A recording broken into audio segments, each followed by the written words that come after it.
امروز به خدا بگو خدایا بیا من با تو آشتی میکنم، خدایا بیا من با تو صلح میکنم، خدایا این دل من فقط مال تو، خدایا من دل میدم تو آرامش به من بده، خدایا من دل میدم تو خواسته های مرا اجابت بکن. در همون آن واحد خدا میگه لبیک عبدی، بندم چی میخوای؟ بیا امروز به اون فرمانروا اجازه بده که وارد دل تو شود،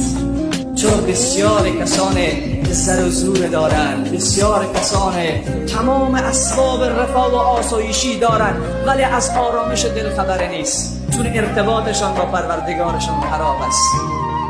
ارتباطشان با پروردگارشان خراب است. ولی امروز عزیز من، ای مسلمان، ای جوانی که از راه دور آمدی، ساعتها انتظار کشیدی، بیا امروز قفل